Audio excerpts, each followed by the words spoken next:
इसका पता नहीं, मैं पूछना पड़ेगा। अच्छा रिकॉर्डिंग अब स्टार्ट है। सबसे पहले हमने एक चीज पढ़ी थी, एक मिनट। हेलो अस्सलाम वालेकुम। जी अफाज बात करो।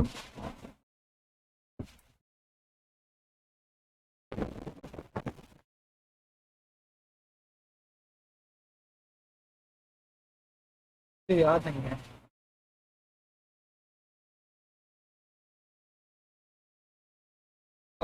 बेसिकली आप मुझे व्हाट्सएप मैसेज कर सकते हैं इसी नंबर पे, मैं क्लास के बीच में।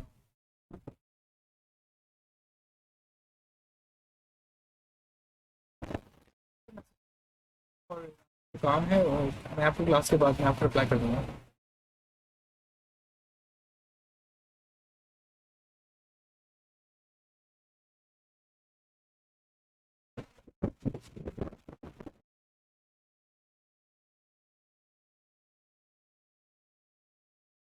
चलो चलो चलो ठीक है, मैं उसके बाद में देख लेता हूँ। सही, मैं अभी क्लास में हूँ।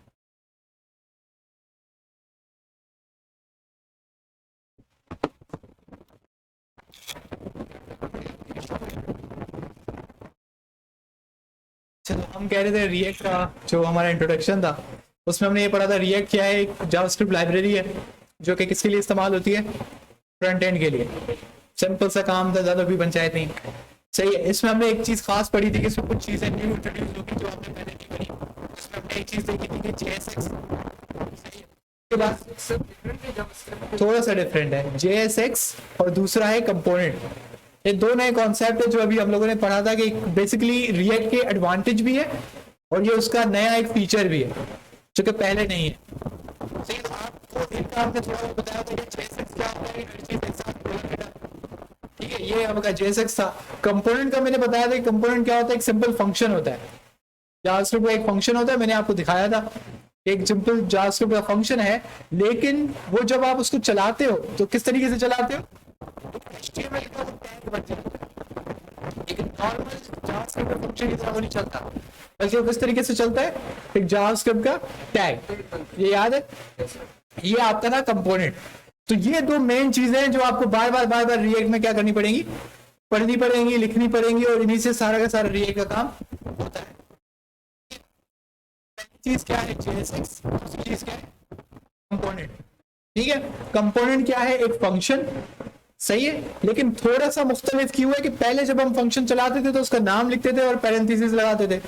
अब में क्या फर्क है कि उसका आप HTML का टैग बना लेते हो। सही है। और तीसरी चीज मैंने आपको बताई थी कि फंक्शन का जब नाम का पहला लेटर है तो हमेशा क्या होगा, कैपिटल। ये चीज मैंने आपको थोड़ी सी बताई थी। इसका ज्यादा बेटर होगा कि ये चीजें ना आप कहीं पे लिख लें। सही है, ये आप कहीं पे लिख लें वरना आपको मसले मसाइल पैदा होंगे। इसके बाद हमने आपको एक चीज पढ़ाई थी, जो आप रिएक्ट की ऐप बनाओगे वो बनाओगे npx क्रिएट रिएक्ट ऐप, और यहाँ पे आप बनाते हो उसका माई ऐप, जो भी मतलब आपकी एप्लीकेशन है।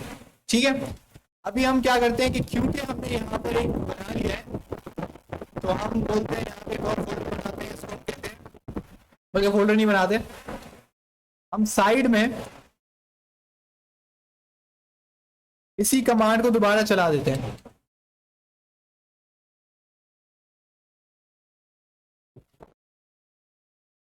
सही है, जब तक ये चलते हैं इस वाले फोल्डर में। देखिए ये फोल्डर नया बन गया, ये तो आप लोगों ने इतना कर ही लिया होगा। सही है, अभी अपना काम शुरू कर देगा, अभी इंस्टॉल कर रहा है। अभी हम थोड़ी देर के लिए इसको छोड़ देते हैं, ये हो जाए ताकि हमें ताकि काम को आगे बढ़ा सके। VS कोड खोले हुए जैसे आप खोलते हो। अच्छा, लास्ट टाइम ये क्या हो रहा है,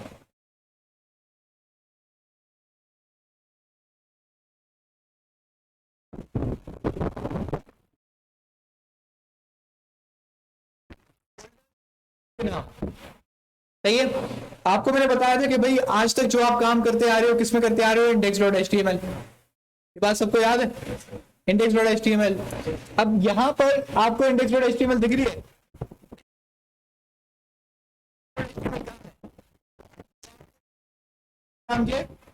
पब्लिक। अरे ये ज्यादा अच्छा है वैसे।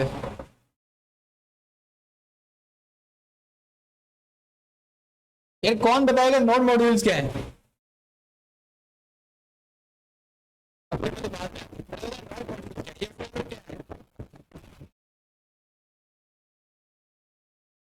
क्या है? नहीं नहीं नहीं नहीं, नोड मॉड्यूल्स क्या है पहले तो बताएं। बैठे बैठे।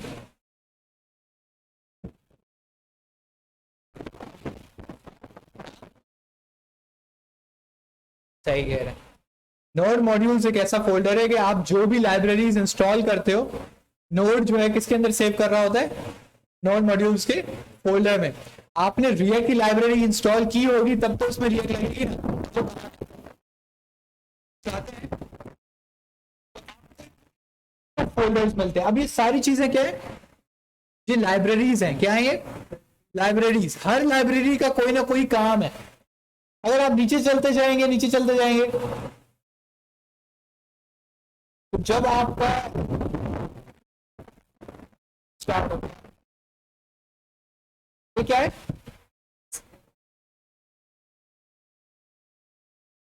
आपको रिएक्ट का फोल्डर दिख रहा है? ये सब रिएक्ट और उसकी सपोर्टिंग लाइब्रेरी।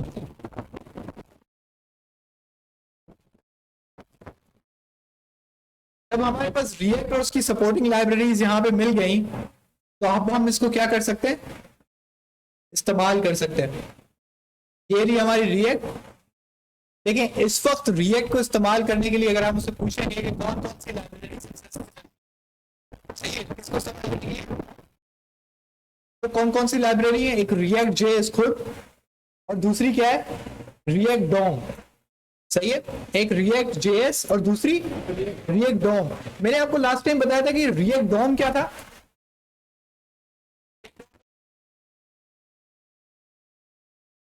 इसका दूसरा नाम क्या है, वर्चुअल डोम। मैंने कहा था कि हम रिएक्ट में क्या करते हैं कि रिएक्ट जो है डायरेक्टली डोम में मैनिपुलेशन नहीं करता। जिस तरीके से आप डायरेक्टली डोम में अपेंड करा रहे थे, डोम के अंदर चेंजेस करा रहे थे, बात समझ आ रही है? यहाँ पे ऐसा नहीं होता। वर्चुअल डोम बनाता है जो बेसिकली कॉपी होती है ओरिजिनल का। सही है, क्या होती है, कॉपी, एग्जैक्ट कॉपी होती है। लेकिन क्योंकि वो आपका रियल डोम नहीं है तो उसमें चेंजेस क्या होती है, फास्ट होती हैं। जब एक दफा आपकी चेंजेस कंप्लीट हो जाती है तब जाके वो किस पे रिफ्लेक्ट होता है, आपके ओरिजिनल डॉम में, तब जाके आपको स्क्रीन पे दिख जाता है अच्छा ये तब्दीली हो गई। सही है, तो इस तरीके से हम अभी इसको थोड़ा पढ़ेंगे कि क्या है कैसे है। अभी तो जाहिर सी बात है आपको थोड़ा थोड़ा ऊपर से जारी होगी ये कैसे मुमकिन है कि वर्चुअल चीज है। अच्छा वर्चुअल का मैंने बताया था कि जो असल ना हो उसको हम वर्चुअल कहते हैं। तो आप सोच रहे होंगे कि वर्चुअल डॉम का क्या मतलब होता है, कि मतलब वो असल डॉम है ही नहीं, मतलब वो एक बीच में एक लेयर है। लेयर्स का पता है आपको, फोटोशॉप किसी ने इस्तेमाल किया है? फोटोशॉप थोड़ा बहुत इस्तेमाल किया है? आपको पता है जब भी आपकी तस्वीर बनती है उसमें 3 लेयर्स होती है, कौन सी? प्रेस देखी आपने, किताबों की जो छपाई होती है कभी देखी है? उसमें या अखबार जो होता है, अखबार या कोई भी प्रिंटिंग प्रेस होती है उसके अंदर पहले पेपर जाता है, कोई एक रंग की फोटो छपती है, जैसे लाल रंग नीचे जाता है, उसी तस्वीर की सेम तस्वीर लेकिन किस कलर में, ग्रीन कलर में छाप देता है। उसके बाद फिर वो तीसरे रोलर पे जाती है, फिर वो कौन सा कलर छापता है, ब्लू। तो ये कितनी लेयर्स हो गई, 3। तब जाके आपकी कलरफुल तस्वीर तैयार होती है। कभी उर्दू बाजार में जाइए, जाने का मौका मिले तो देखिए, पहले रोलर के नीचे आएगा एक रंग, दूसरे रोलर के नीचे आएगा दूसरा रंग, तीसरे रोलर के नीचे आएगा तीसरा रंग। कभी भी एकदम कलरफुल तस्वीर नहीं बनती, हमेशा 3 कलर्स में बनती है। अगर किसी ने वो आपका इंकजेट प्रिंटर जो होता था, प्रिंटर उसमें 3 कलर मिलते हैं, तो ये प्रिंटर वाला थोड़ा डिफरेंट होता है, उसमें CMYK डलता है, ब्लैक, येलो, मर्जेंडा और आई थिंक आखिरी ब्लैक है, कुछ मुझे याद नहीं व्हाइट है कौन सा है। तो वो 4 कलर्स होते हैं उसमें, CMYK मुझे बताइए उसका होता है। तो ये वो थोड़ा डिफरेंट है, लेकिन वो 4 कलर इस्तेमाल करते हैं, लेकिन नॉर्मली कौन से होते हैं। इसी तरीके से ये रिएक्ट भी क्या करता है, लेयर बनाता है। पहली लेयर कौन है, जो आपका असल HTML है, ये उसमें डायरेक्ट तब्दीली नहीं करता, ये उसी के नीचे एक और लेयर बनाता है, उसको वो क्या कहता है, वर्चुअल डोम। सही है।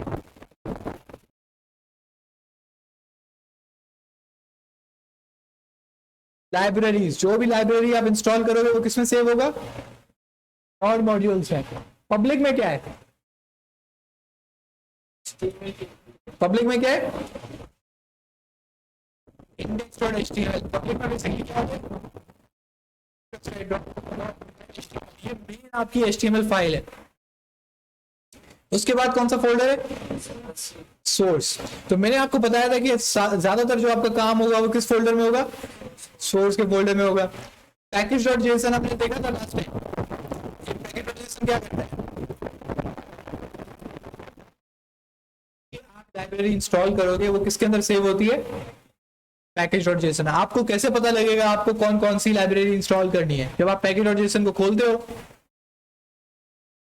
तो ये देखेंगे क्या कह रहा है,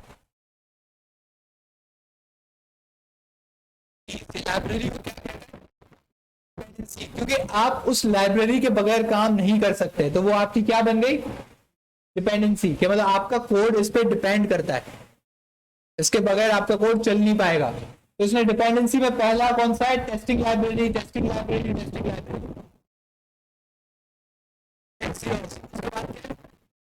का बूटस्ट्रैप है, क्योंकि आपको याद है कि मैंने ये बैच 1 वालों की फाइल कॉपी की है। उसके बाद कौन सा है, उसके बाद फिर,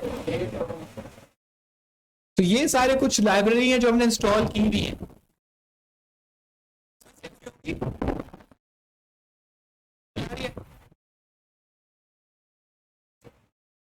अच्छा, पब्लिक में क्या था दोबारा, क्योंकि ये जरूरी है। पब्लिक में क्या है, नोड मॉड्यूल में क्या है, लाइब्रेरीज। SRC में क्या है,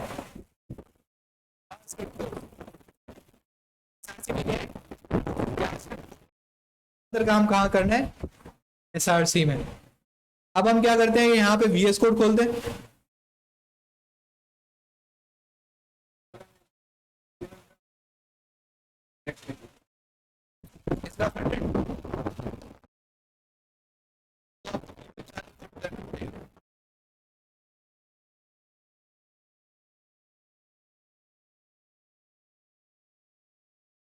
अच्छा ये आप देख रहे हैं कि ये जो हमने इंस्टॉल किया था, ये जो हमने कमांड चलाई थी थोड़ी देर पहले, कौन सी कमांड,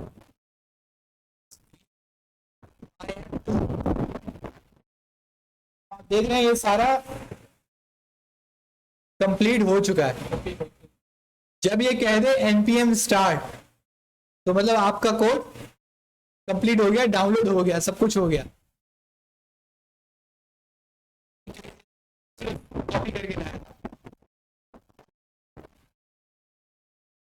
अब देखें ये बिल्कुल अभी अभी मैंने इंस्टॉल किया है, तो इसकी फाइल स्ट्रक्चर और पिछले वाले का सेम है। हमने अभी देखा नॉन मॉड्यूल्स के अंदर क्या था, लाइब्रेरीज। पब्लिक में क्या था,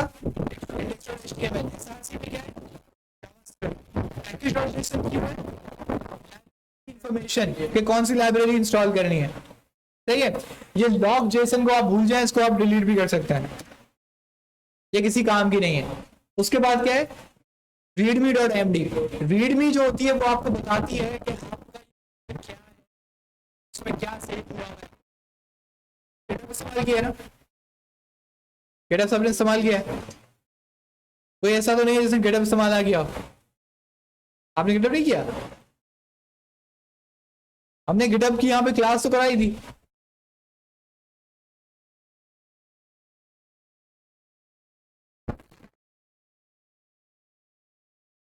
नहीं, अभी तक आप VS कोड से बगैर कमांड के भी काम कर सकते हैं, तो ये नहीं पता। गेट का जितना भी काम है वो VS कोड में डायरेक्टली हो जाता है विदाउट कोई कमांड। ये फर्ज करें कि ये आपके पास रिपोजिटरी मतलब किसी ने अपना कोड सेव किया हुआ है। आप जब नीचे जाते हैं तो आपको आपने कभी ये चीज देखी है? ये क्या होता है बेसिकली? ये डॉक्यूमेंटेशन है। ये आपको बताता है कि ये कोड कैसे चलेगा। सही है। ये आप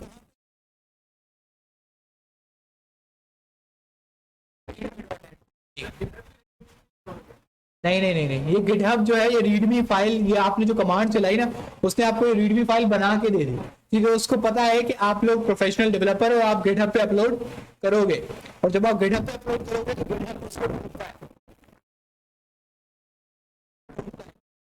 तो उसको ये वाली इंफॉर्मेशन दिखानी होती है कि जो आपने बताई हुई है। समझ रहे हैं? खुद बना के ये थोड़ी देर फाइल बना के देता है, इसके अंदर लिखना आपने खुद होता है। नहीं नहीं, आप खुद लिखोगे। अब जैसे कि ये है कि ये रीडमी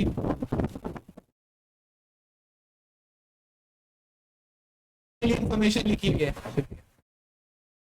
ये रीडमी की फाइल है उनकी। सही है, तो ये बिल्कुल वैसा ही आपके पास दिख रहा है। तो ये आपकी रीडमी है। के अंदर चलते हैं, मतलब ये बिल्कुल वो फोल्डर है कि जब आप ये कमांड दिखेगा। यही वजह है कि मैंने ये ओपन करवाया। यार ये फैन ऑफ कर दो, आवाज आपकी सही नहीं जाएगी। वो पीछे पीछे बटन है, फैन ऑफ करो।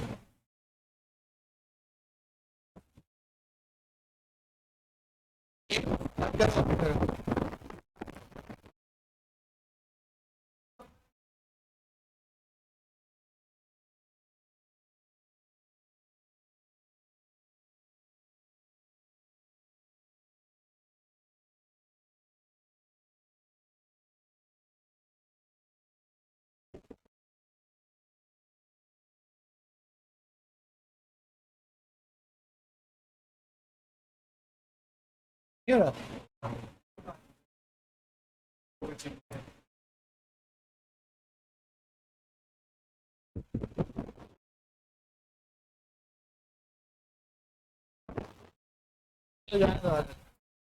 नहीं हो रहा। इसका रिमोट भी था हमारे पास।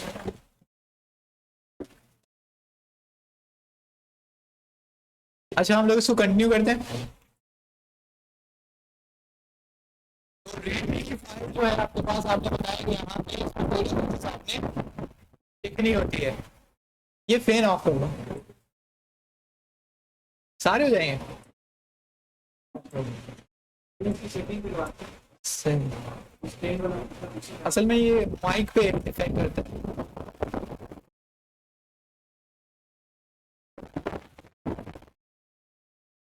सही है, तो हम लोग उसको वीएस कोड में ओपन कर लिया है हमने।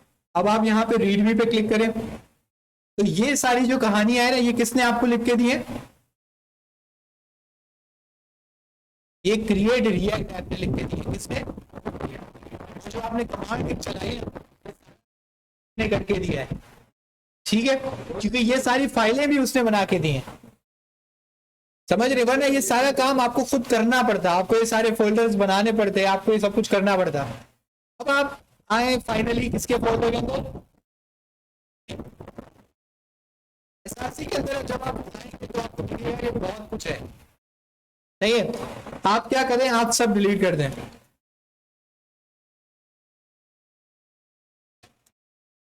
और सिर्फ क्या छोड़ दें? Index dot JS. अब कहानी आसान लग रही है। यहाँ पे JS है,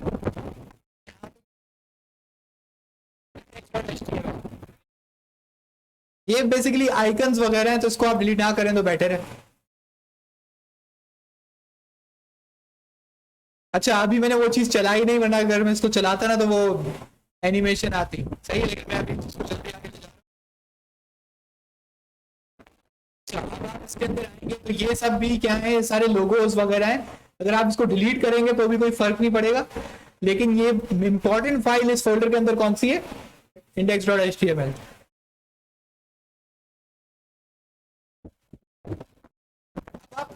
ठीक है, तो सारी में अंदर आपके पास क्या बचा है? Index dot JS. ठीक है,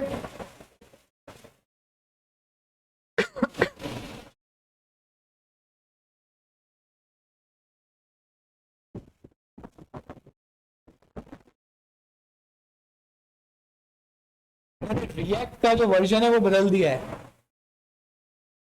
अभी 18th वर्जन आया है। लास्ट टाइम जब हम क्लास को पढ़ा रहे थे तो उसमें 16th वर्जन था। सही है, तो मैं यहाँ पे देख रहा हूँ कि एक थोड़ा सा डिफरेंस है। वो दिखा है यहाँ पे इन्होंने कौन सा मेथड यूज किया है। पहले होता था रेंडर। सही है, ये थोड़ा सा इन्होंने चेंज किया है, लेकिन मजे की बात है कि आप यहाँ पे ज्यादातर नहीं आओगे। सही है,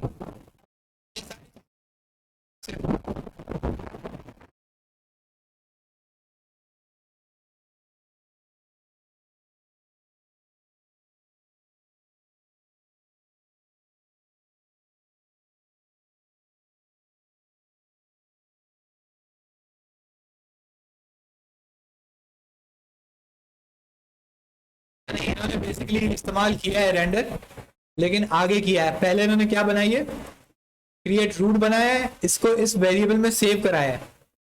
उसके बाद इन्होंने क्या किया है, रूट डॉट रेंडर। पहले होता था हम डायरेक्टली इस्तेमाल कर लेते थे, लेकिन चलो हम पहले लेटेस्ट जो है आपको लेटेस्ट पे करा देते हैं। लगेगा अब वो थोड़ा आगे जाके।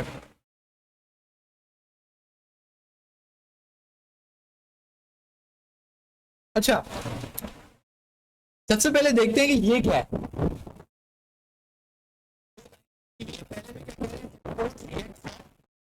रिएक्ट, दूसरी लाइन में क्या कह रहे हैं, import React DOM from React DOM dash client.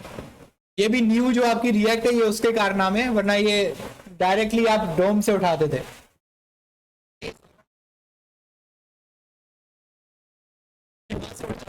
इसने क्या किया है, स्लैश क्लाइंट भी लिख दिया है। ये आपकी वर्जन कौन सा चल रहा है, 18th। ये चेंजेस उसमें, अगर आप सोल्वी में जाएंगे तो उसमें ये चीज नहीं है।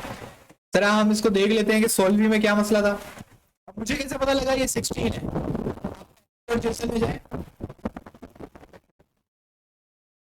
रिएक्ट को ढूंढे, ये रहा रिएक्ट, इसमें क्या लिखा हुआ है 17।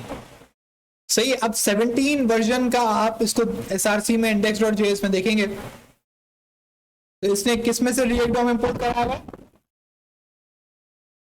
स्लैश क्लाइंट से कराया है। यहाँ पर इसने देखिए क्या इस्तेमाल किया हुआ है, React DOM dot directly render. सही है, ये काम करते हैं हम लोग ना, इस पे काम करते हैं। चलो आपके पास वो आ जाएगा, सही बात, सही है। चीजें हैं ये आपको बनी बनाई मिल जाती हैं। सही है, ये जो चीजें हैं दोनों ये आपको बनी बनाई मिलती हैं, आपको ये लिखने की जरूरत नहीं है। आपको सिर्फ समझना है कि यहाँ पे क्या कर रहा है। वो ये इंपोर्ट का क्या मतलब होता है, इंपोर्ट करना है, इंपोर्ट एक्सपोर्ट। इंपोर्ट पे पाबंदी लगी हुई है, आपको पता है गवर्नमेंट ऑफ पाकिस्तान ने इंपोर्ट पे पाबंदी लगाई है, बोला है कि सिर्फ एक्सपोर्ट करो, इंपोर्ट नहीं करो। किसी को पता है ऐसा होता क्यों है, क्यों? तो इसका फायदा क्या होगा,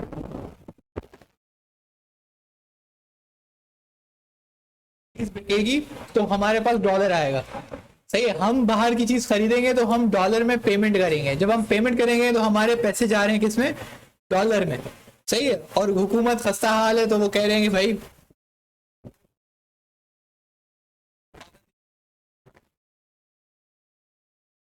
चाइना की चीजें आती हैं वो महंगी हुई हुई हैं, तो क्योंकि मार्केट में शॉर्ट है। लेकिन अभी भी मार्केट में चल इसलिए रही है क्योंकि स्मगलिंग धड़ाधड़ हो रही है। सही है, जिस तरीके से ईरानी पेट्रोल आपके कौन सा है, कौन सी चौरंगी है इधर आगे लसबेला, पता नहीं कौन सा स्टॉप है।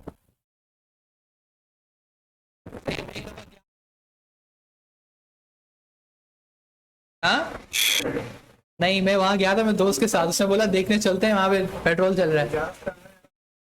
चल,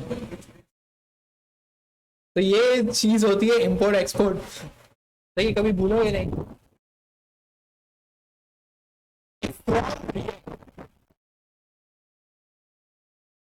रिएक्ट से इंपोर्ट करो, ये किसकी बात कर रहा है, ये वो लाइब्रेरी है जो कहां पे पड़ी हुई है, नोड मॉड्यूल में। अगर आपको कोई भी चीज इंपोर्ट करानी होती है ना तो आपको कंप्यूटर में उसका बताना होता है।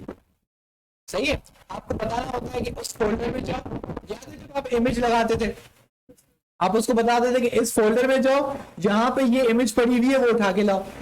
यहाँ पे भी इंपोर्ट का सेम तरीका है, लेकिन यहाँ पर एक आपके पास फैसिलिटी होती है कि अगर आपकी लाइब्रेरी किसमें पड़ी है, नोड मॉड्यूल में, तो आपको बताने की जरूरत नहीं है कि नोड मॉड्यूल में जाओ, रिएक्ट में जाओ। इसका मैं कहने का क्या मतलब है कि मैं इसको कहूंगा भाई इस फोल्डर में कौन सा फोल्डर पड़ा हुआ है, आपका फोल्डर पड़ा हुआ है नोड अंडरस्कोर मॉड्यूल। इसके अंदर क्या पड़ा हुआ होगा, रिएक्ट। देखिए मुझे ये इसको खुद बता रहा था कि इसको रिएक्ट मिला है। अब दो तरीके हैं, या तो मैं ऐसे लिखूं या मैं सिर्फ क्या लिख दूं, रिएक्ट। इस तरीके से भी जावास्क्रिप्ट समझ जाती है कि आप लाइब्रेरी कहां से उठाने की कोशिश करें। नॉट मॉड्यूल में वो लाइब्रेरी नहीं होगी तो आपको एरर देगा कि मॉड्यूल नॉट फाउंड। लॉजिकल सी बात है। अब आप एक लाइब्रेरी इंपोर्ट करा रहे हैं, वो लाइब्रेरी है ही नहीं, तो आगे से आपको क्या एरर देगा कि भाई ये लाइब्रेरी अवेलेबल ही नहीं है, इसको पहले इंस्टॉल करो। तो हमने दो लाइब्रेरी से दो चीजें इंपोर्ट कराएंगे। पहली चीज क्या है, रिएक्ट खुद, और दूसरी चीज क्या है, रिएक्ट डॉम। अच्छा ये जो लिखा है ना रिएक्ट, ये बेसिकली वेरिएबल है। ये क्या है, सिंपल वेरिएबल। वेरिएबल आपको पता है क्या होता है, उसके अंदर कोई भी डेटा टाइप सेव हो सकती है। तो ये रिएक्ट बेसिकली क्या है, एक वेरिएबल है, और ये वाला रिएक्ट डॉम क्या है, वेरिएबल है। उसके बाद आपके पास एक लाइन है, React DOM dot create root. अब आप बेसिकली क्या बना रहे हैं, जिस तरीके से नहीं आप क्रिएट एलिमेंट बनाते थे, तो यहां पे आप क्या बना रहे हैं,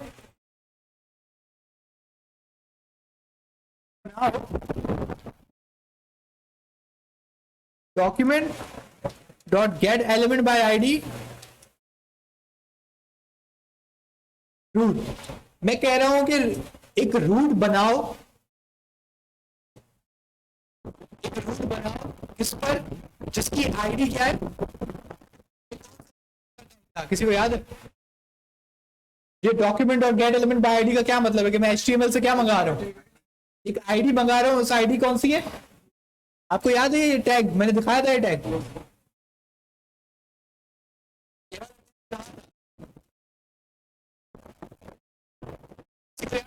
कहां था, जिस पर ये आईडी लगी हुई है। ये आपको पब्लिक में हम गए थे, पब्लिक के अंदर क्या है, index.html। जब आप index.html में जाते हैं तो सबसे नीचे की आईडी क्या है, इसका मतलब है कि हम जावास्क्रिप्ट में उसको कह रहे हैं कि रिएक्ट को, बल्कि हम अब रिएक्ट को कह रहे हैं, हम रिएक्ट को कह रहे हैं कि रूट बनाओ किस एलिमेंट पे, जिसकी आईडी क्या है, रूट, और वो आपका एलिमेंट ये रहा। इसका मतलब है कि जो भी रिएक्ट का काम होगा वो कहां पे होगा, स्टेप के अंदर। ये बात समझ आ रही है? अब उसने क्या कहा, उसने कहा कि कॉन्स्ट, मैंने क्या किया है बेसिकली, इस पूरी चीज को मैंने बेसिकली सेव करा लिया है एक वेरिएबल में। उस वेरिएबल का मैंने नाम क्या दिया, डॉट रेंडर। कुछ भी नाम दे सकते हैं, मैं इसको भी दे देता हूं मेन। तो मैं यहां पे क्या कर दूंगा, मेन। मेन का, अब ये मेन के अंदर एक मेरे पास मेथड है। ये मेथड कहां से आया,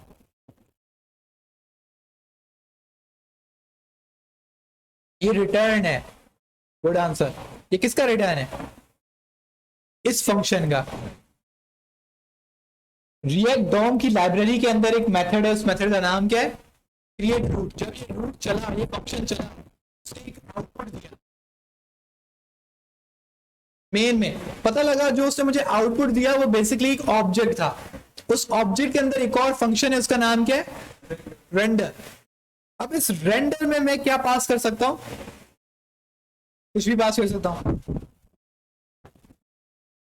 सिंपल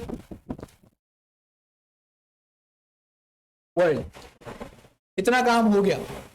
अब मुझे इसको चलाना कैसे है।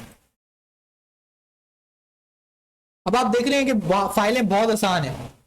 SRC के अंदर सिर्फ क्या पड़ी है, इंडेक्स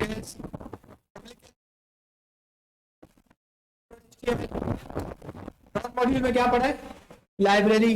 अब तक हमने index.js के अंदर क्या क्या किया है? बस 2 लाइब्रेरीज को इंपोर्ट किया है और उस लाइब्रेरी में से एक लाइब्रेरी को इस्तेमाल किया है जिसका नाम क्या है? रिएक्ट डोम। तो यहाँ पर बेसिकली वो आप वर्चुअल डोम बना रहे हो, सही है? रिएक्ट को बता रहे हो कि वर्चुअल डोम कहाँ बनाओ, ये वर्चुअल डोम आप बनाओ इस डिव के बीच में, सही है? उसके बाद मैंने एक सिंपल इसका फंक्शन इस्तेमाल किया, क्या? क्रिएट रूट, और इसके अंदर मैंने वो आईडी पास कर दी जो मैंने डिव बनाया हुआ है HTML के अंदर। एक ही चीज है फिलहाल, लेकिन ये क्रिएट रूट जो है ये किसका मेथड है? रिएक्ट का, सही है? क्रिएट एलिमेंट किसका मेथड है?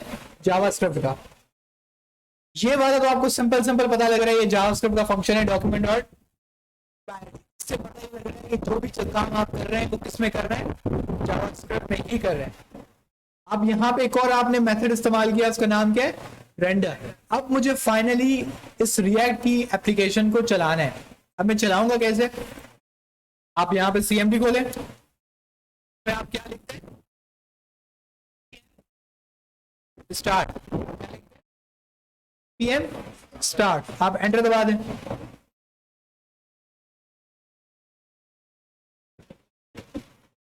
ये थोड़ा टाइम लेता है, ये उतना ज्यादा टाइम लेगा जितना आपका कोड कॉम्प्लेक्स होता जाएगा ना, ये थोड़ा टाइम। इसकी खास बात क्या है? इसमें लाइव रिलोड होता है, वो भी हम देखेंगे लाइव रिलोड क्या होता है। बल्कि लाइव रिलोड तो आपने देखा हुआ है, सर्वर याद है? हम लाइव सर्वर चलाते थे तो हम HTML में कोई भी तब्दीली करते थे वहां से ऑटोमेटिक चेंज हो जाती थी, तो ये फंक्शन इसमें भी है। अभी कुछ भी नहीं है,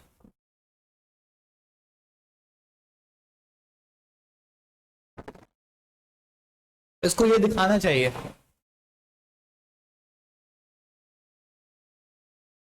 हाँ वही है। अब कह रहे हैं स्टार्टिंग द, अच्छा डेवलपमेंट सर्वर कह रहा है। डेवलपमेंट का क्या मतलब होता है? अभी आप बना रहे हो, समझ रहे हो? ये सर्वर सिर्फ किस चीज के लिए? जब आप बना रहे हो। इसका मतलब है कि जैसे आप डिप्लॉय करते थे ना इंडेक्स HTML सबको, उसका थोड़ा स्टेप अलग होंगे। ये बात समझ आ रही है?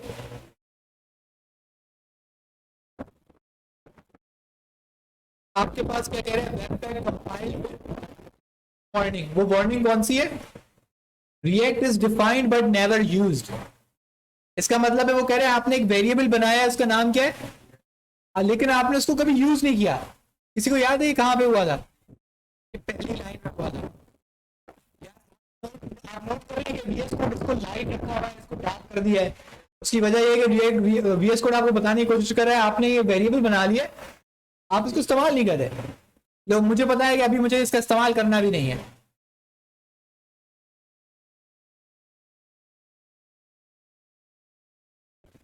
ऊपर आप देख रहे हैं रिएक्ट ऐप और ये लोगो बना है। ये लोगो कहाँ से आया है? ये पब्लिक में जो लोगोस पड़े हुए थे ना, ये वहीं से आया है। आप पब्लिक में जाएं, ये रहा।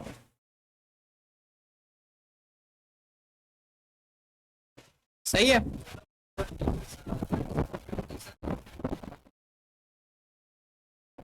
अब यहाँ पे आप फेव आइकन का लोगो कोई भी बदलोगे तो वो कहाँ लगेगा? आपके मेन फाइल में लग जाएगा। सिंपल, बहुत आसान है। इन्होंने ना थोड़े अलग अलग लोगोस रखे हुए हैं, एक ये लोगो रखा हुआ है, अभी मैं इसको डिलीट कर देता हूँ। क्या बचा? एक फेव आइकन और एक जो आपके काम किए। अब मुझे बात बताइए, हेलो वर्ल्ड कहाँ से आया है? जो अभी अभी मैंने एक फंक्शन बनाया था, ये मैंने वहां लिखा। अच्छा, हम इसको इंस्पेक्ट करते हैं।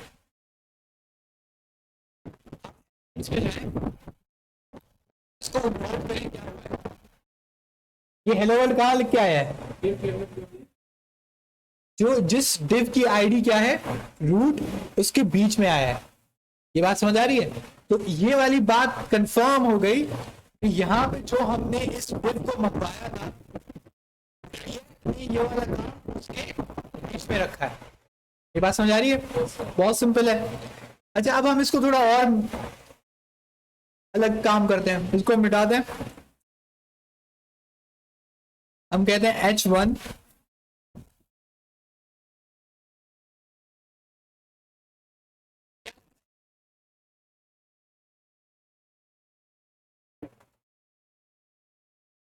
ये क्या हुआ?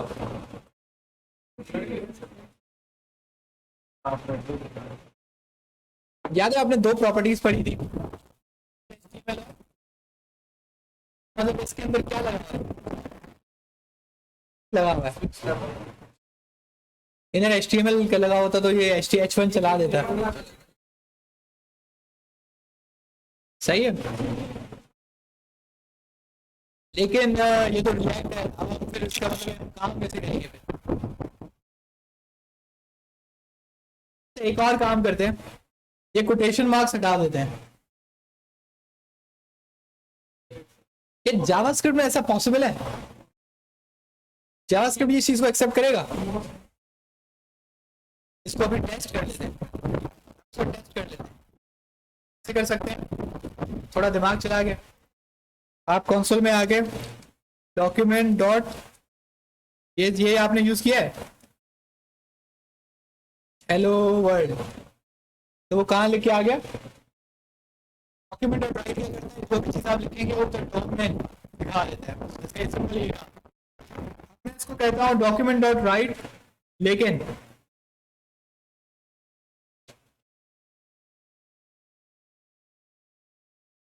HTML का कोड। सही है? उसने क्या दिया? अनएक्सपेक्टेड। जावास्क्रिप्ट और रिएक्ट की चेंजेस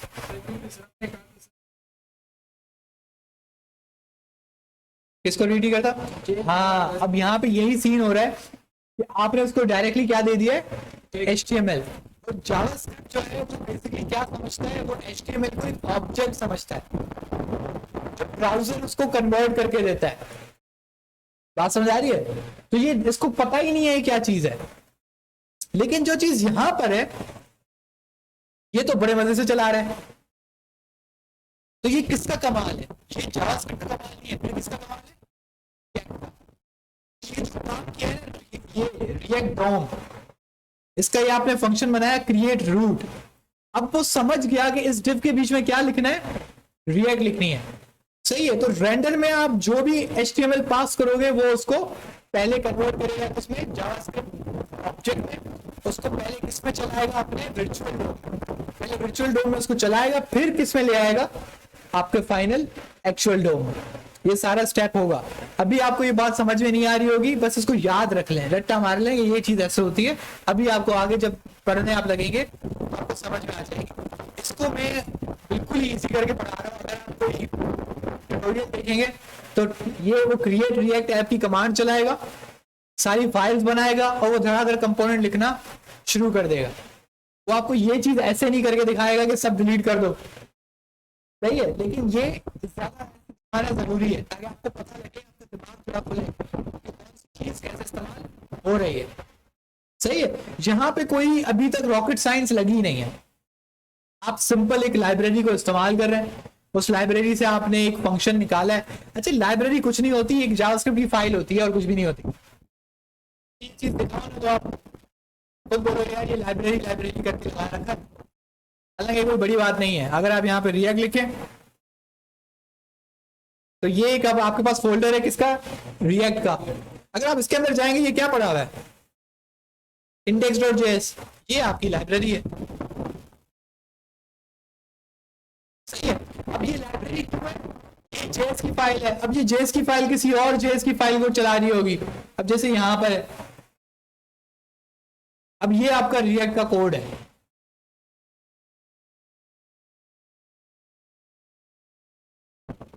समझ रहे हैं? ये कितनी लाइन है? ये 2740 लाइन है, लेकिन ये पहली फाइल है। इसके बाद शेयर्ड सबसेट है, उसके बाद JSX dev है, उसके बाद JSX रनटाइम है।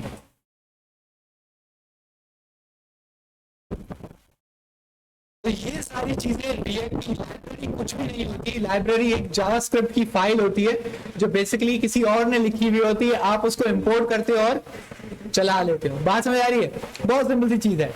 किसी और ने काम किया है, उसकी फाइल आप डाउनलोड करते हो, उसकी फाइल में से वो फंक्शन इंपोर्ट करते हो, उसको चला देते हो। ये आपकी क्या है? लाइब्रेरी। इतना बड़ा बनाया हुआ है लाइब्रेरी। हालांकि कुछ भी नहीं है, एक जावास्क्रिप्ट की फाइल है। सही है, लेकिन जो वो फाइल है वो बताते खुद एक बहुत बड़ी चीज है। अब इन्होंने इस पे मिलियंस ऑफ डॉलर्स लगाए हैं सिर्फ ये चीज बनाने में।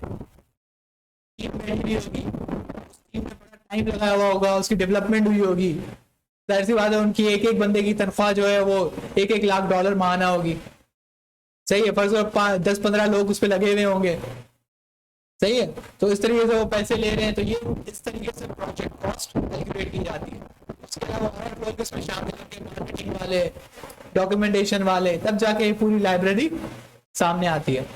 तो इस पर बड़े पैसे लगे हुए हैं, लेकिन आप देख सकते हैं कि उन्होंने जो भी कोडिंग की है वो आप देख सकते हैं।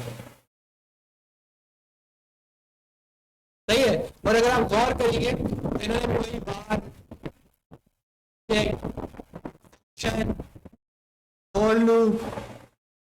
वही सारी चीजें इस्तेमाल की हैं, बूलियन जो आप पढ़ के आ चुके हो। फंक्शन, अच्छा इन्होंने देखे वो एरो फंक्शन भी इस्तेमाल नहीं किया, वो डायरेक्ट सिंपल वाला फंक्शन इस्तेमाल किया। सही है,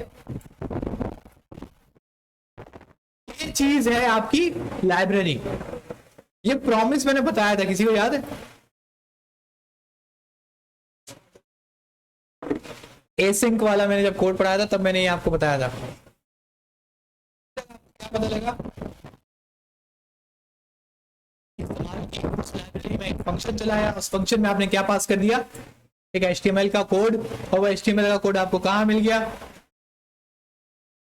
यहाँ पे जो कि हेलो वर्ल्ड लिखा हुआ है, और आप खुश हो गए कि भाई मैंने रिएक्ट की ऐप चला दी। लेकिन आपको समझ में आ रही होगी कि इतनी कहानी आसान नहीं है। सही है, अभी तक आप लोगों ने JSX लिखना शुरू नहीं किया है। बात समझ आ रही है? तो अभी अभी आप क्या लिखना शुरू करेंगे? JSX, और आपकी जिंदगी का पहला कंपोनेंट। सही है, तो पहले हम बनाते हैं कंपोनेंट, जो बेसिकली वो कंपोनेंट लिखना किसमें जाएगा? JSX में।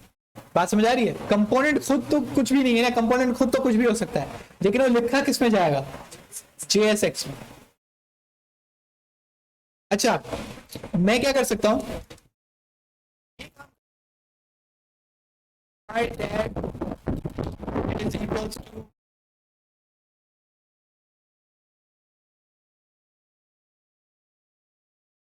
क्या ये चलेगा?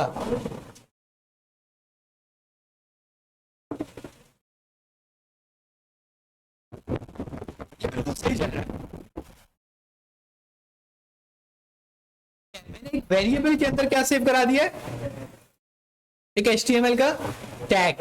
दोबारा कह रहा हूं, अगर आप नॉर्मल जावास्क्रिप्ट में ये काम करते वो एरर देता, वो कहता है ये पता नहीं क्या चीज है, और ये तुम क्या सेव करा रहे हो टैग के अंदर?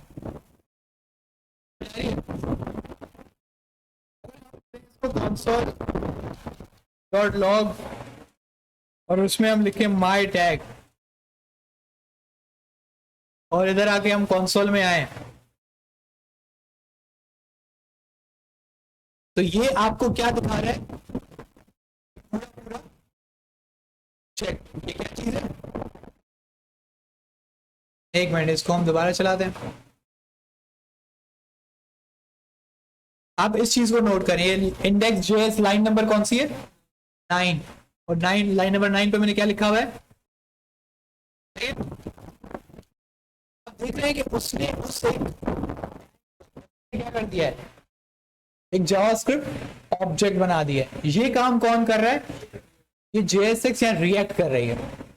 आपने रिएक्ट में एक HTML का टैग सेव किया है, उसने उसको बदल के क्या दे दिया है?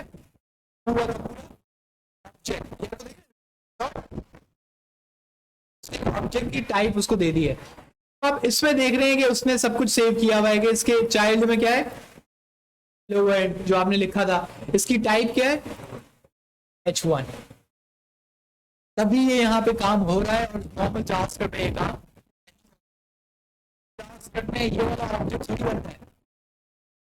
सही है क्या? ये वर्चुअल में बन रहा है।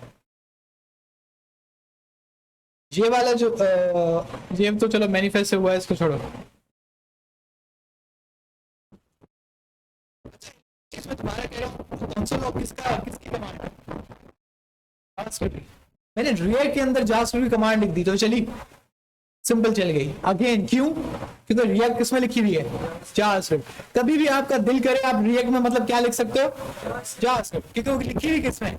जावास्क्रिप्ट। ये जो काम है ये रिएक्ट का नहीं है, काम किसका है? जावास्क्रिप्ट का। ये रिएक्ट अगर आपको लग रहा है कि ये रिएक्ट का है तो ये गलत है। ये किस चीज की कमांड है? जावास्क्रिप्ट। ये काम जावास्क्रिप्ट कर रही है। अब हम एक काम करते हैं और इसको कॉम्प्लिकेट करते हैं।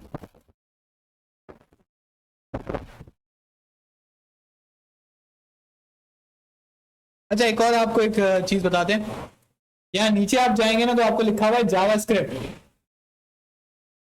सही है, नीचे नीचे आप जाएंगे तो क्या लिखा हुआ है? तो VS कोड उसको क्या पहचान रहे हैं? जावास्क्रिप्ट। लेकिन यहाँ पे आप लिखें तो अभी आपको क्या दिखा रहा है? जावास्क्रिप्ट। आप इसको क्लिक कर दें। अब आप यहाँ लिखें ये, तो ये HTML बनाएगा। सही है, एक मिनट आसान हो जाए जब तक मैं काम कर लेता हूँ।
यहाँ पे आपने देखा कि मैंने HTML लिखी, पहला मैंने क्या लिखा? div के अंदर मैंने क्या बनाई? H1। तो अगर आप इस रूट के अंदर देखें तो पहले मैंने क्या बनाई हुई है? उसकी क्लास लिखी हुई है, उसके अंदर क्या लिखा हुआ है? H1। एक चीज आपने नोट की, यहाँ पे क्या है? क्लास। लेकिन यहाँ पे क्या है? इसकी कोई मुझे वजह बताएगा?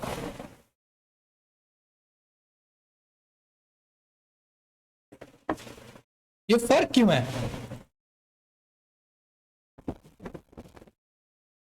मैं इसको क्लास करता हूं तो क्या मसला है?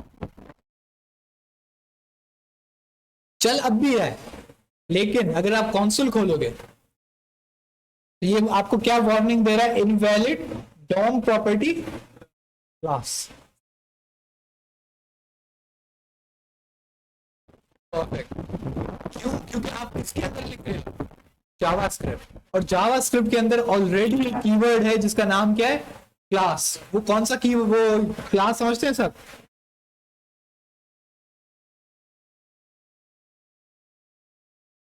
ग्रुप का कॉन्सेप्ट किसके बाद है?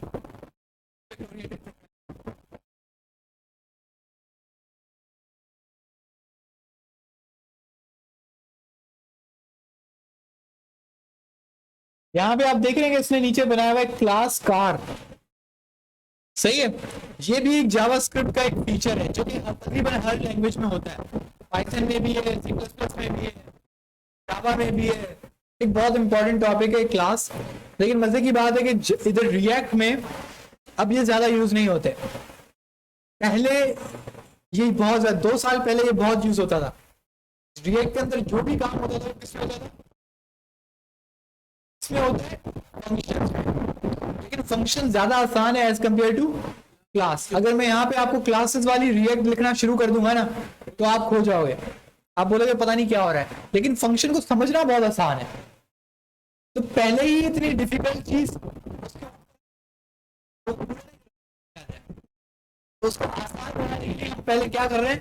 फंक्शन, ताकि आपका दिमाग इधर उधर ना जाए। बात समझ आ रही है? प्रूफ का कॉन्सेप्ट। अब इसी वजह से ये क्लास को इनवैलिड आईडी समझता है या इनवैलिड एक वर्ड समझता है, तो उसकी जगह पे उसने आपको क्या दिया है? नेम। बात समझ आ रही है? जो क्लासेस हैं वो जब हम रिएक्ट पढ़ लेंगे उसके बाद मैं आपको पढ़ा दूंगा, क्योंकि आपको पता होना चाहिए कि क्लासेस क्या होती हैं और वो कैसे यूज होती हैं जावास्क्रिप्ट के अंदर, क्योंकि वो एक इंपॉर्टेंट टॉपिक अपनी जगह पे है एज कंपेयर्ड टू आप उसको कह लें फॉर प्रोग्रामिंग। आप काम नहीं करेंगे ना, आप कितना काम उसमें कोई जावास्क्रिप्ट में करेंगे, लेकिन आपको एक कॉन्सेप्ट होना चाहिए कि क्लास क्या होती है और वो कैसे यूज होती है। ठीक है, क्योंकि एक रिलेटिवली बहुत इंपॉर्टेंट टॉपिक है प्रोग्रामिंग की दुनिया में। क्वेश्चन पूछ लिया जाए, जो चीज हुई है उसमें कोई भी कंफ्यूजन है? हमने क्या क्या पढ़ा? हमने पढ़ा कि नोड मॉड्यूल के अंदर क्या होगा? लाइब्रेरी। पब्लिक के अंदर क्या होगा? index.html। src के अंदर क्या होगा? जावास्क्रिप्ट की फाइल है। इसमें क्या होगा? लाइब्रेरीज की लिस्ट, डिपेंडेंसीज या लाइब्रेरीज की लिस्ट। लेकिन उस लिस्ट की खास बात यह है कि उसमें उसका वर्जन नंबर लिखा हुआ होता है। ये बात देखी आपने? आपको रिएक्ट का वर्जन नंबर मैंने वहीं से देख के बताया था। से क्या बताएंगे? 18, क्योंकि दोनों एक ही चीज है, बस थोड़ा सा फर्क है इनमें। ये क्या चीज है? React script. याद है आपने npm स्टार्ट किया तो ये सर्वर स्टार्ट हो गया। तो ये पहले तो हमको एक्सटेंशन इंस्टॉल करते थे लाइव सर्वर की, राइट क्लिक करते थे, स्टार्ट विद लाइव सर्वर करते थे, वो याद है आपको? index.html की फाइल होती है। तो ये इस चीज को ऑटोमेट करता है, ऑटोमेटिकली चला देता है। बाकी वेब वाइटल्स क्या है, इसको आप फिलहाल ना देखें तो बेटर है, वरना आप क्यों जाएंगे। तो हम दोबारा से लिखते हैं, ये इंपॉर्टेंट है, आपको समझ में आना चाहिए। सबसे पहले हमने क्या इस्तेमाल किया? रिएक्ट डोम। इसका एक फंक्शन है, उसका नाम क्या है? Create root. इस फंक्शन के अंदर मैंने क्या पास करना है? इस फंक्शन में मैंने क्या पास करना है? जिसके अंदर मुझे रिएक्ट इंसर्ट करानी है, और हमारे केस में वो कौन सा एलिमेंट है जिसकी आईडी क्या है? रूट। तो हम उसको पता है आपको कि कैसे हम उसको लाते हैं, dot get element by ID. JavaScript में पढ़ के आए कि जब हम ये लाइन लिखते हैं ना, जावास्क्रिप्ट को पूरे के पूरे उस एचटीएमएल के टैग को लाके पेस्ट कर देता है। सही है, इतना लिख लिया। मसला ये है कि इसको इस्तेमाल कैसे करें। इसको इस्तेमाल करने के लिए इसका आउटपुट मुझे किसमें सेव कराना होगा? एक वेरिएबल में। फंक्शन मुझे पता है, मिल जाएगा, इस फंक्शन का नाम क्या है? रेंडर। अब इस रेंडर के अंदर मैं क्या लिखूंगा? जो भी एचटीएमएल मुझे चलानी है, किसके अंदर? रिएक्ट के अंदर। सही है, ये बात सबको समझ आई? बहुत आसान है, बहुत इजी है। एक ही फाइल है index.js, काम हो रहा है, बेहतरीन हो रहा है। मुश्किल करते हैं, ठीक है? आसानी बहुत बड़ी हो गई तो थोड़ी सी मुश्किलें लाते हैं। फंक्शन आप सबने पढ़ा है, आपने लिखा फंक्शन। फंक्शन का नाम देना आप सबको आता है, दिया नाम। फंक्शन का तरीका लिखने का पता है, 2 पैरेंथेसिस आएंगे और 2 कर्ली ब्रैकेट्स आएंगे। इसके अंदर आपको पता है कि फंक्शन कुछ रिटर्न कर सकता है। अगर वो रिटर्न नहीं करता तो क्या होता है? अगर कोई फंक्शन रिटर्न नहीं करता तो क्या होता है? उसका आउटपुट आता है। अब देखें ये जावास्क्रिप्ट आपकी ना ऐसे लड़खड़ा रही है जैसे बारिश में हमारे कराची के रोड। अब देखें कॉन्सुल मैंने बनाया एक फंक्शन, इस पे कंफ्यूज मत होइएगा, बात एक ही है। जैसे एक लाइन में लिखा मैंने लिखा रिटर्न एक ऑब्जेक्ट, इस ऑब्जेक्ट में एक प्रॉपर्टी है, उसका नाम क्या है, नेम।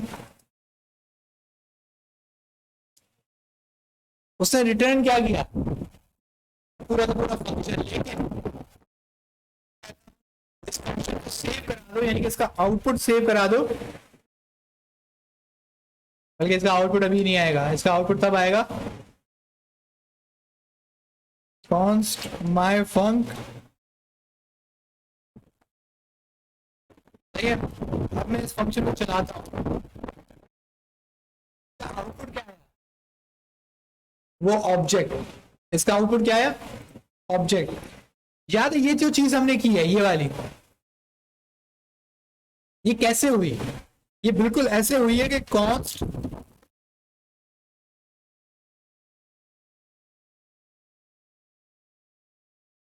सर इस रूट को देखते हैं, तो इस रूट में क्या सेव हुआ है, उस फंक्शन का आउटपुट, उस फंक्शन का आउटपुट। ये आउटपुट कैसे आया, क्योंकि मैंने उस फंक्शन में क्या किया हुआ है, क्या किया हुआ है, फंक्शन तो उसका जो आउटपुट है आप किसी वेरिएबल में सेव कराते हैं, तो वो आपके पास उस वेरिएबल में उसका आउटपुट क्या हो जाता है, सेव। ये बात समझ आ रही है, थोड़ी सी कंफ्यूजिंग है, थोड़ी सी कंफ्यूजिंग है, क्योंकि आपने फंक्शंस का मुझे पता लग रहा है कि ज्यादा आपने प्रैक्टिस नहीं किया। सही, मैं जो भी सब बात कर रहा हूँ फंक्शंस की बात कर, सही है। आपको ये बात पता होनी चाहिए थी कि अगर कोई फंक्शन रिटर्न नहीं करता तो उसका आउटपुट अनडिफाइंड आता है, अगर कोई फंक्शन रिटर्न करता है तो जो चीज वो रिटर्न करेगा वो उसका क्या बन जाएगा, आउटपुट। के 3 स्टेप्स होते हैं। मैंने बताया था कि आउटपुट भी ऑप्शनल है, इनपुट भी ऑप्शनल है।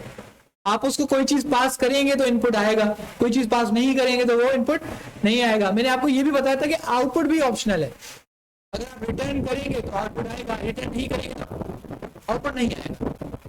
सिंपल सी चीज थी, लेकिन आप लोगों ने इसकी प्रैक्टिस नहीं की। ये हमने फंक्शन बनाया, इसको मैंने किससे सेव कराया, माय फंक। अब इस जगह पे मैं क्या कह रहा हूं, इसको बोल रहा हूं जब ये फंक्शन चले, इस फंक्शन को चले, उसका जो भी रिजल्ट है वो किसमें सेव करो। यही काम यहां पे हो रहा है, ये वाला फंक्शन चलाओ। कौन सा वाला फंक्शन, क्रिएट रूट। जब जो भी इसका जवाब आए वो किसमें सेव करा दो, उसके रूट के अंदर एक क्या आपके पास सेव हो रहा है, ऑब्जेक्ट। उस ऑब्जेक्ट के अंदर क्या है, फंक्शन। वो ये चीज बना सकता है बिल्कुल ऐसे कि मैं इसको कोई एक फंक्शन बनाऊं जो एक आउटपुट दे, वो आउटपुट के अंदर क्या है, मेरे पास एक रेंडर का फंक्शन। देखिए तो ये ज्यादा मुश्किल नहीं था, आप मेरे ख्याल से इस पे ज्यादा कंफ्यूज हो रहे हैं। ये वाला फंक्शन बनाते हैं, यहां पे आप कहते हैं रिटर्न, सही है। आप रिटर्न क्या कर रहे हैं, एक ऑब्जेक्ट। इस ऑब्जेक्ट के अंदर क्या है, रेंडर। इस रेंडर में क्या सेव हुआ है, एक और फंक्शन। इस फंक्शन में मैं क्या कर रहा हूं, console dot log, this is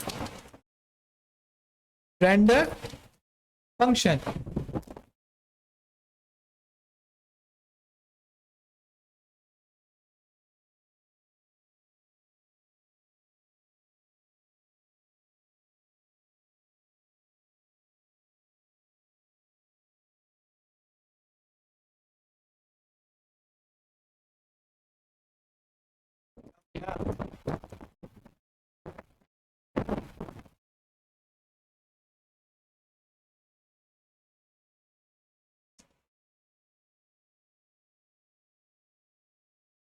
browser पागल हो गया है।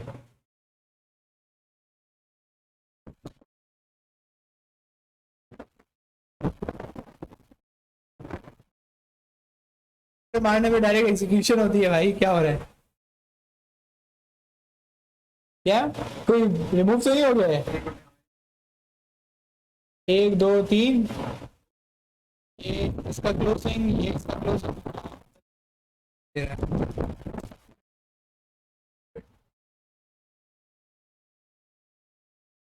तो माय फंक्शन का मैंने जो चीज अभी फंक्शन बनाया वो आपको पता लग रहा है कि वो एक खाली फंक्शन है जो सिर्फ क्या कर रहा है, रिटर्न कर रहा है। और वो रिटर्न क्या कर रहा है, फंक्शन ही रिटर्न कर रहा है, वो ऑब्जेक्ट रिटर्न कर रहा है। क्या कर रहे हो?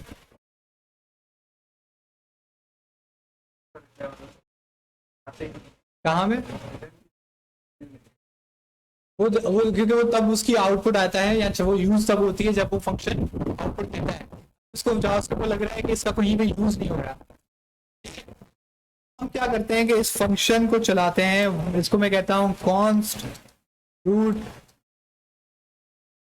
मैं इस वक्त क्या कह रहा हूं, मैं कह रहा हूं कि जावास्क्रिप्ट को कह रहा हूं सबसे पहले क्या करो, इस फंक्शन को चलाओ, उसका जो भी आउटपुट है किसमें सेव करो,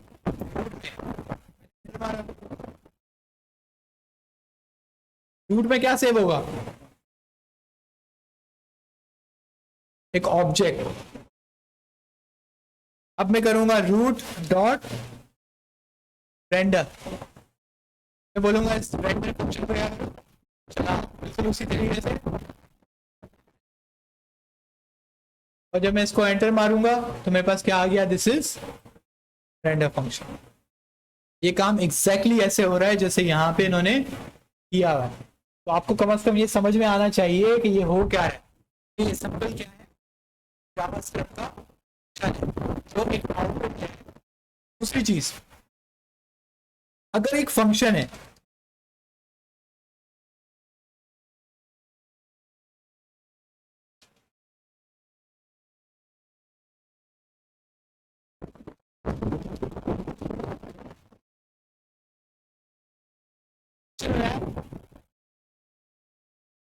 मैंने कहा कॉन्स्ट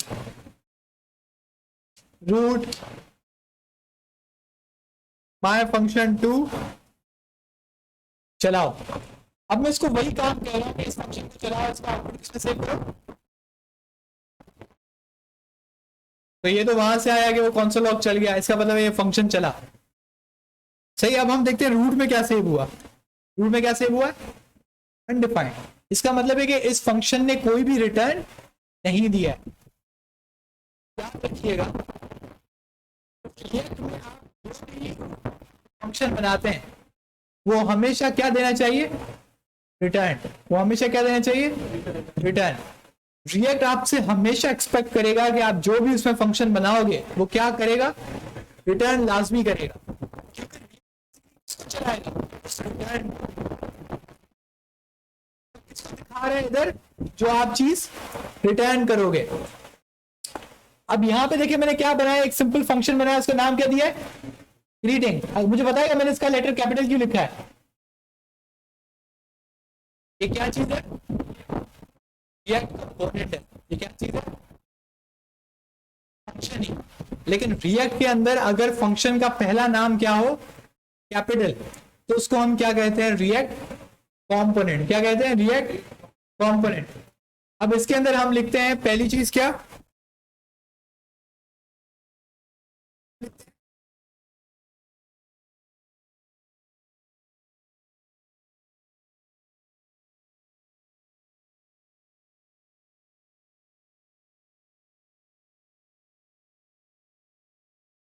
बात समझ आ रही है? ये एक सिंपल फंक्शन है जो क्या रिटर्न कर रहा है, कुछ भी नहीं। अब सवाल बनता है कि इसको चलाऊं कैसे।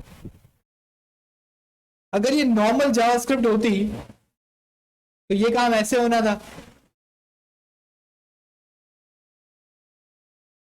सही है, कि इस फंक्शन को चलाओ, इस फंक्शन का जो भी रिटर्न आए, जो भी आउटपुट आए, वो किसको पास कर दो।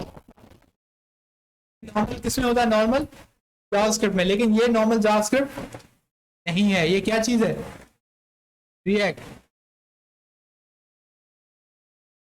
यहां पे कंपोनेंट चलाने का तरीका क्या है, कंपोनेंट का नाम यहाँ पे लिख दिया, उसको क्या बना दिया है, एक टैग बना दिया, लेकिन ये क्या है, सेल्फ क्लोजिंग टैग है। तो ये आपकी मर्जी होती है, आप इसको सेल्फ क्लोजिंग लगाएं या फिर आप इसको एक वो जैसा आप होता है ओपनिंग टैग और क्लोजिंग टैग, आपकी मर्जी है, वो अभी हम देख लेंगे।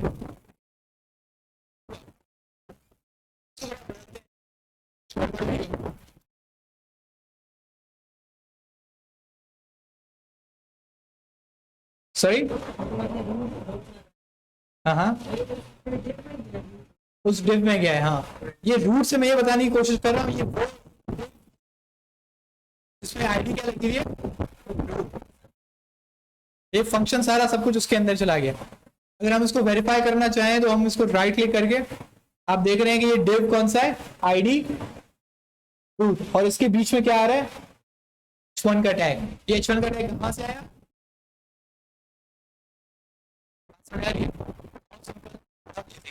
ये आपकी जिंदगी का पहला क्या है, कंपोनेंट। ऐसे ही बनेगी। अब ये आपका क्या बन गया,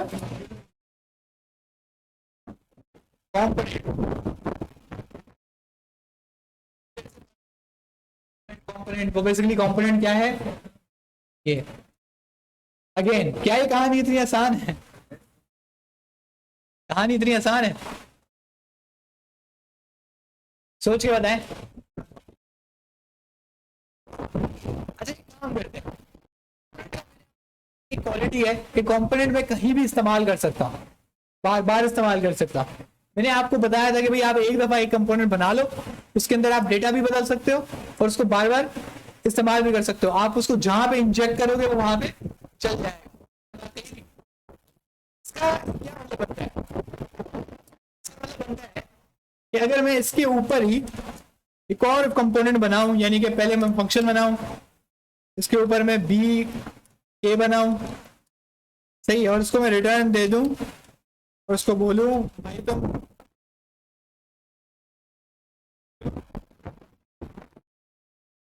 इस बुक। अब एक मसला हो गया, इधर कौन बैठा है, ग्रीटिंग। इसका मतलब है कि अगर मुझे बुक दिखाना है तो मुझे क्या करना पड़ेगा,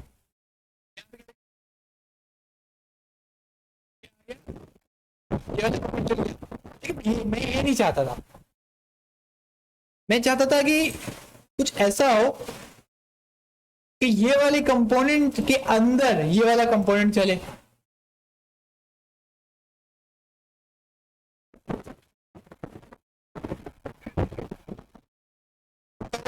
इसके अंदर लगा दें ये वाला टैग, ये किस में लगा दूं, इसमें।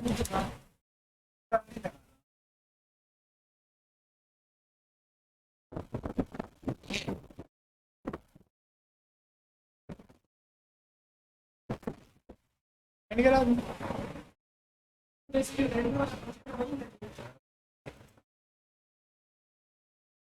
अब देखें काम करते हैं। सबसे पहले बनाते हैं एक पैरेंथेसिस। पैरेंथेसिस रिटर्न में ये जावास्क्रिप्ट की चीज है, ये रिएक्ट से नहीं है। जब भी आप रिटर्न की स्टेटमेंट मल्टीपल लाइन में ले जाते हो ना, मतलब रिटर्न की स्टेटमेंट जो रिटर्न है वो आप मल्टीपल लाइन में ले जाना चाहते हो, तो आप क्या लगाते हो, सबसे पहले पैरेंथेसिस। मैं यहाँ पे लगाता हूँ पैरेंथेसिस, मैं इसको कहता हूँ h1 करो, देखो नीचे जो हमारा बुक वाला कंपोनेंट है उसको आगे लगा दो। लेकिन यहां पे कुछ एरर आ गया। अच्छा जाज, ये रिएक्ट की ये क्वालिटी है, वैसे तो आपको कॉन्सेप्ट में कोई गड़बड़ करोगे ना वो सीधा आपको वेबसाइट खत्म करके ये दिखा देगा क्रैश कर गई। अब वो बोलेगा भाई आपने कोई गड़बड़ कर डाली है और ऐसी गड़बड़ की है कि मैं चला नहीं सकता उसको। सही है, मेरे बस से बाहर चली गई है, पहले इसको अब सही है।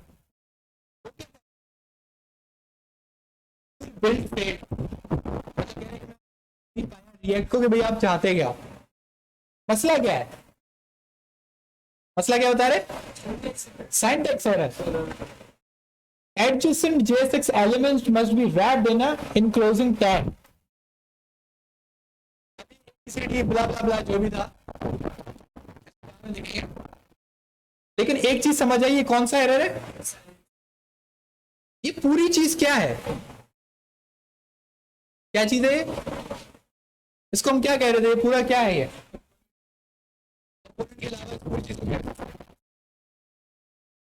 कौन सी JSX। इसका मतलब हमने किसके सिंटैक्स में मसला मारा है? JSX सिंटैक्स में। अब JSX की क्वालिटी है, JSX कहता है कि जब भी आप कोई चीज रिटर्न करो तो हमेशा वो किसी एक टैग के अंदर होना चाहिए। बात समझ आई? वो क्या कहता है कि जब भी आप कोई चीज रिटर्न करो, कंपोनेंट बनाओ, मतलब कंपोनेंट से कोई भी चीज रिटर्न करो, हमेशा किसको होना चाहिए? मतलब रिटर्न एक ही टैग हो सकता है। एक सिंपल जबान में रिटर्न जो वो कर सकता है वो एक ही टैग पे कर सकता है। अब आप देख रहे हैं कि वो रिटर्न एक ही टैग हो रहा है, लेकिन इस टैग के चाइल्ड टैग्स हैं 2। अब आपको पता है HTML में तो चाइल्ड टैग्स आप जितने बना लो,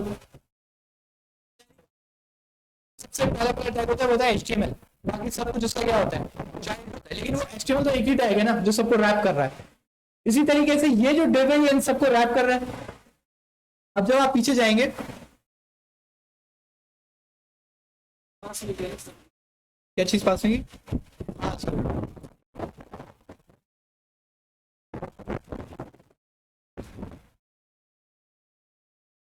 तो हमें क्या दिख गया? ये पहला वाला H1 का टैग, और ये दूसरा वाला कहां से आ रहा है?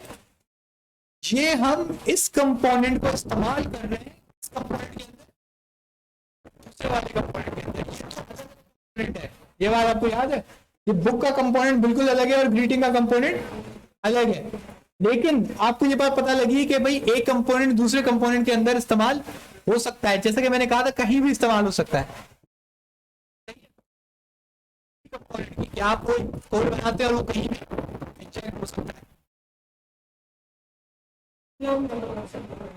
इस चीज को आप कुछ भी कर सकते हैं, लेकिन अभी स्टाइलिंग बहुत आगे, स्टाइलिंग हम बाद में लाएंगे, अभी स्टाइलिंग नहीं। इस पूरी चीज को हम एक नाम देते हैं,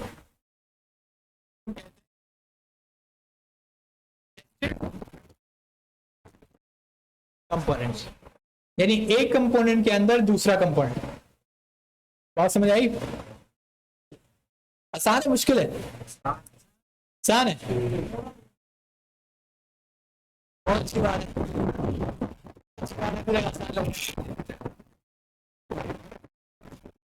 हाँ जावास्क्रिप्ट में कर सकते हैं, ये हम इसको वेरीफाई कर लेते हैं। अगर आप यहाँ पे आके कंसोल खोलें, इसका मतलब है कि अगर आप फंक्शन बनाते हैं, उसका आप रिटर्न देते हैं, आप कहते हैं कौन सा लॉग रिटर्न नहीं हो सकता, आप कहते हैं 2, आप कहते हैं 3, आप कहते हैं 5। जब आप अब देखें कोई भी वो एरर नहीं बता रहा, वो एरर इसलिए नहीं बता रहा क्योंकि आपने क्या इस्तेमाल किया हुआ है? इसका मतलब वो समझ गया कि आप क्या करना चाह रहे हो, रिटर्न करना चाहते हो, लेकिन स्टेटमेंट बड़ी है, मतलब आपका काम बड़ा है, इस वजह से आपको मल्टीपल लाइंस चाहिए होंगी। जब आपको रिटर्न करवाना हो और आपको मल्टीपल लाइन कराना हो तो आपको क्या लगाए?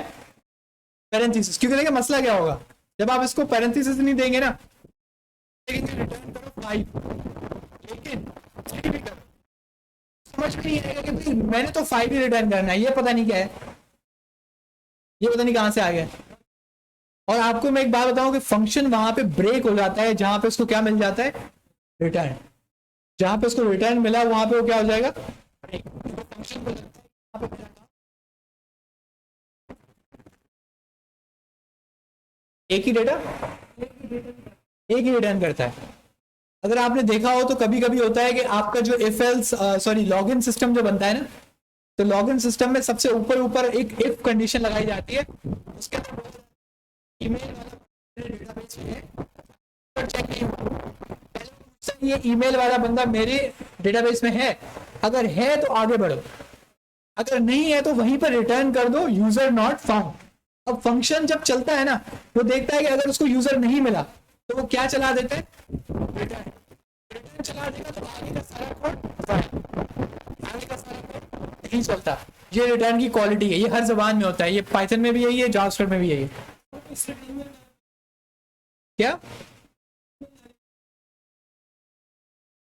समझिए आप,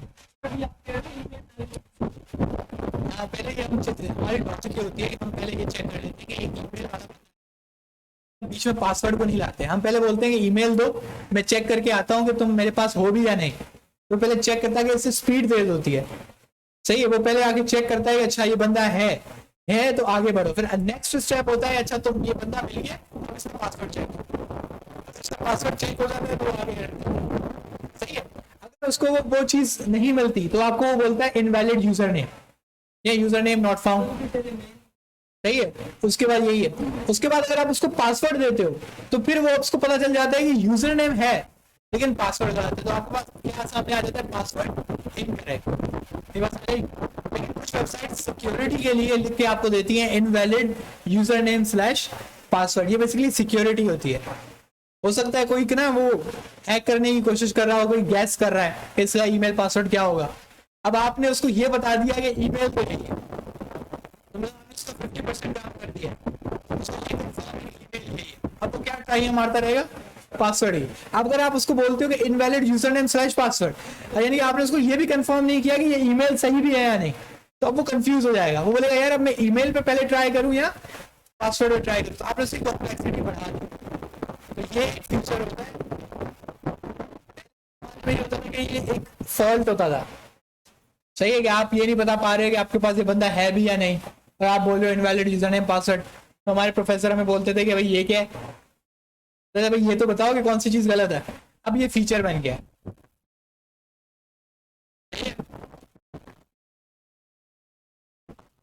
अभी तक आपने ये चीज देखी,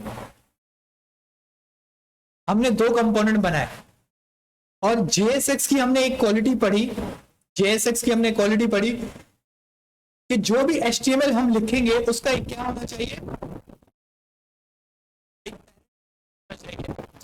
क्वालिटी में क्या है, किसमें, हाँ ये उसमें ये, अच्छा बुक को बुक के अंदर कॉल करेंगे आप, हाँ ये हो जाएगा अगर आप इसको हटा दें।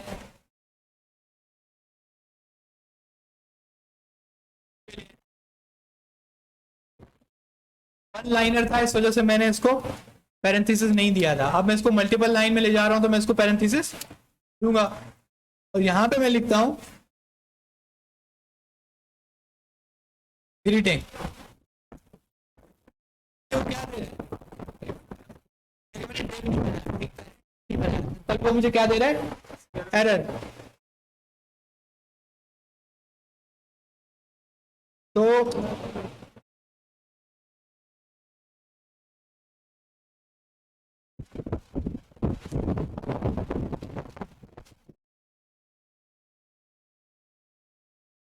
अच्छा एक अभी इंटरेस्टिंग चीज है,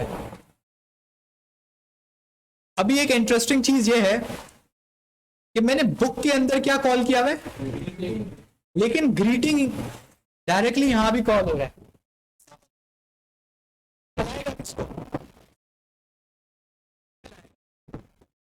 सही है। और ग्रीटिंग किसको चला रहा था, रिएक्ट चलाएगा ग्रीटिंग को, ग्रीटिंग कंपोनेंट कॉल कर रहा है बुक को, और बुक कंपोनेंट किसको कॉल कर रहा है, क्या होगा,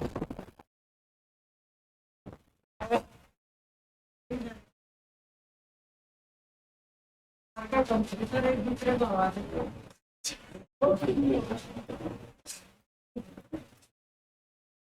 क्या हुआ है,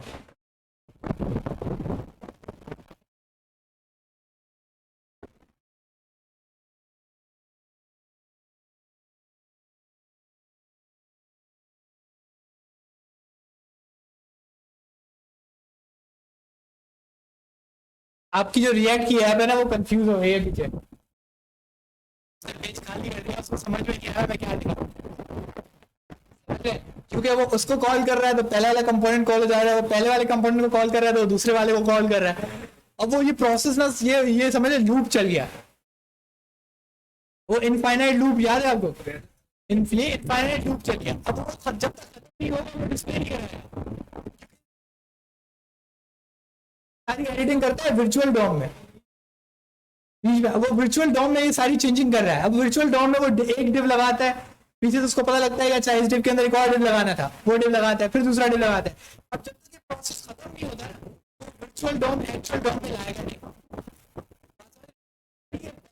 सारा प्रोसेस चल रहा है, लेकिन ये किसमें चल रहा है? वर्चुअल डॉम में। तो इस वजह से आपका एक्चुअल डॉम क्या हुआ है? खाली, क्योंकि वो प्रोसेस खत्म ही नहीं हो रहा। हाँ रो आ रहा है, वो मेरा कंप्यूटर थोड़ा हैंग होना शुरू हुआ है।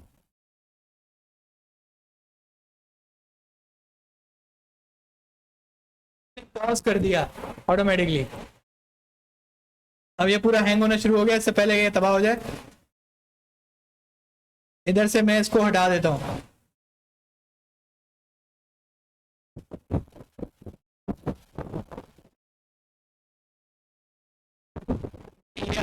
आ गया, क्योंकि अब उसको समझ में बिल्कुल नहीं आएगा क्या करना था। सही है, ये क्रैश कर गया आपकी ऐप। अच्छा, अभी तो आपको ये कहानी आसान लग रही है, लेकिन जब आप एक्चुअल वेबसाइट बना रहे होते हैं ना, तो आपके साथ ये लगता है। सही है, आपको इनफाइनाइट लूप आपका चल जाता है, होता है, क्योंकि आप एक कंपोनेंट दूसरे कंपोनेंट में, पहला कंपोनेंट दूसरे के, ऐसे आप यूज करते रहते हैं ना एक दूसरे के पीछे। आपको फिर समझ में नहीं आती कि अच्छा ये कंपोनेंट मैंने कहा कहीं और भी यूज किया है, तो ये बन जाता है। सही है, हमेशा आपको पहले एक हायरार्की बनानी चाहिए। आपको सोचना चाहिए कि मेन कंपोनेंट कौन होगा, उसके चाइल्ड कंपोनेंट कितने होंगे, समझ रहे हैं?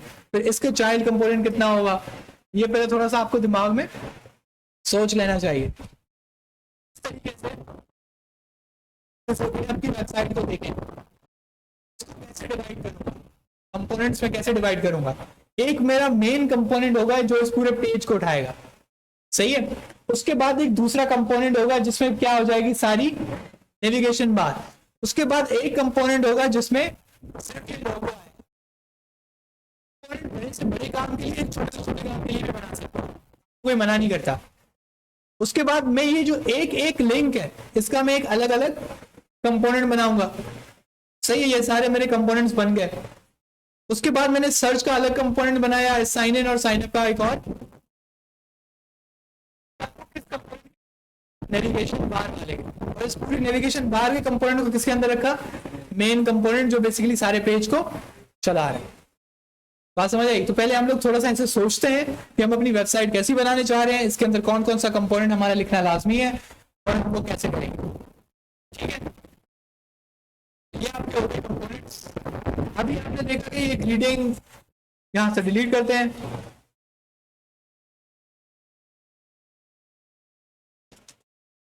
तो आज की क्लास में आपको कंपोनेंट लिखना, सही है, और दूसरा एक कंपोनेंट को दूसरे कंपोनेंट के अंदर कॉल करना हमने।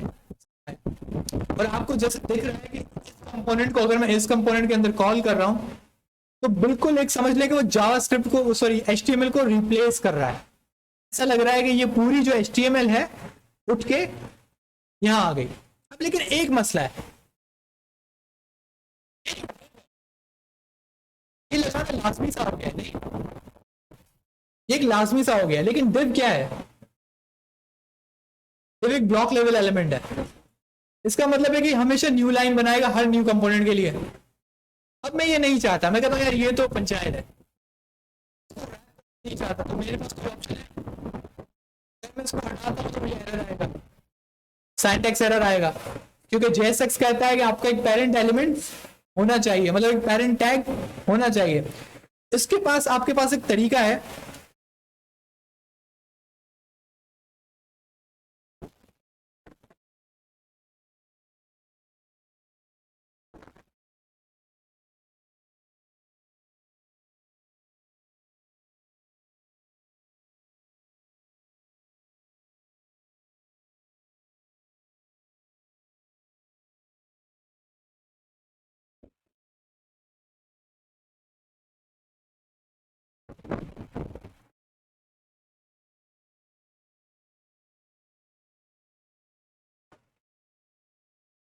इस मेथड को हम लोग क्या कहते हैं, रिएक्ट फ्रैगमेंट। रिएक्ट आपको एक फैसिलिटी देता है, कहता है कि भाई आपको डेव इस्तेमाल नहीं करना तो आप क्या इस्तेमाल कर लो, देखते हैं। वैसे ये वर्जन 16 और 17 में ये था, भी देखते हैं यहाँ चल रहा है। अच्छा अब लेकिन इसका हम कोड चेक करें, ठीक है, इंपॉर्टेंट वो है।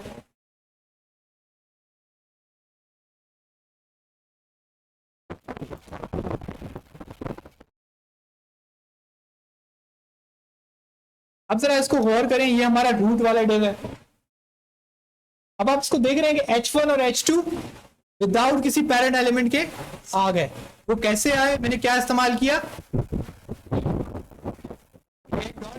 फ्रैगमेंट। अब आप कह सकते हैं कि आप में से काफी बच्चों ने कहा कि वो ज्यादा आसान था ना, तो उसका एक तरीका है, एक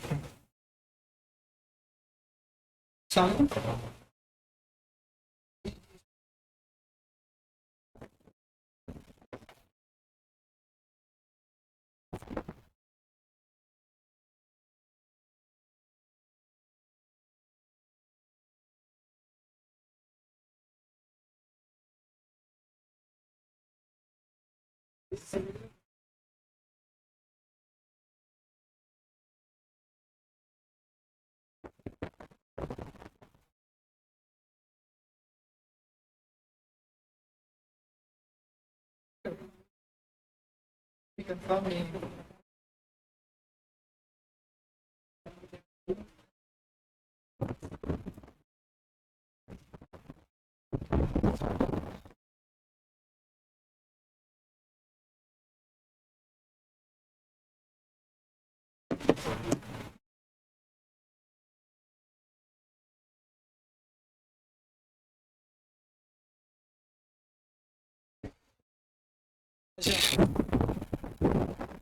रिएक्ट फ्रैगमेंट वाला आप लोगों को लग रहा होगा थोड़ा सा मुश्किल है, तो रिएक्ट फ्रैगमेंट का एक सिंपल तरीका है कि आपको ये लिखने का तरीका था कि भाई ये मुझे दिखाना था कि ये कहां से आ रहा है फ्रैगमेंट, कौन सी लाइब्रेरी से।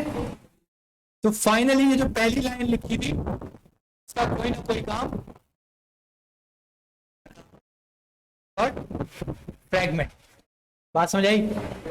लेकिन अभी ये मुश्किल है कि बंदा रिएक्ट और फ्रैगमेंट क्यों लिखे, डेवी लिख ले यार, सही है। तो उसकी आसानी के लिए ये उनको पता था कि ये मसला होएगा, और लोग बोलेंगे भाई इतना बड़ा लिखने से बेटर है क्या लिख दो, कुछ भी